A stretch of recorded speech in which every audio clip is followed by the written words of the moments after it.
I remember there was a time a while back when I was doing counselling work, and I was also going through a pretty rough patch myself, and the work I was doing with some of my clients was really heavy work, and I realised that that probably wasn't what I needed to be in a good healthy headspace myself. So I actually needed to refer some of these people on, and we just want to talk to you a little bit about what some of those situations can be, and give you a warning about that.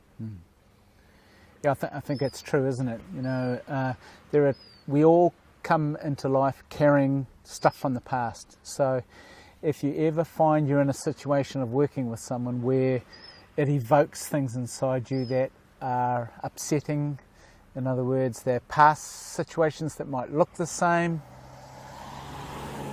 They might feel similar or trigger responses in you. You're waiting for the car. I was, I know you were. Just continue on. Past triggers, past events, past traumas. In fact, people might look the same. They might evoke memories of parents, uncles, friends who've had issues. In other words, if it destabilises you or triggers your inability to work with this, then you need to give yourself permission to hand over, don't you? Yeah. And that's our big thing for today.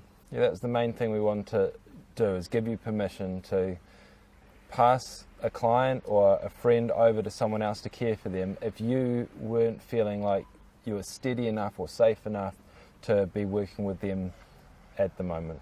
Give yourself permission always to say no matter how far you are in. Because if you are unstable and you get caught in their situation, which evokes you, you've now got two people that are unstable. So it's a bit like the oxygen thing on the plane. You need to make sure you're getting your own oxygen before you give it to the other person. Yeah, good point. Yeah. I like that. Yeah. Yeah. And I think the misbelief that we can sometimes subscribe to is I'm the only person who can help this person. And sometimes there's some truth in that, but I don't think it's the whole truth. And we need to know that there are really good people around that can support as well. And we've just got to sometimes get a bit creative about thinking who that might be. And we'll certainly be covering that later as we go. Anything else?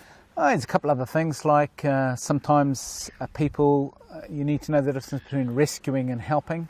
Rescuers want to take the problem, they want to heal the person, they want to do everything for them. A helper actually says, no, we'll give you the tools.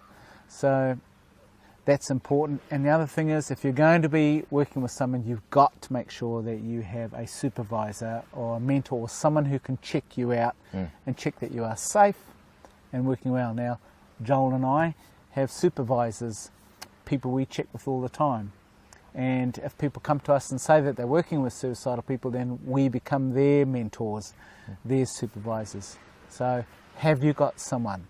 After today, you have to find someone that will agree to help you. And the last thing is, don't forget to have a bit of fun and look after yourself amongst things. We'll talk about that as we go, but make sure you get outside and get down to the beach and have a walk. Yeah, like this. Get some space when you can. Yeah. That's all for this one. See you later.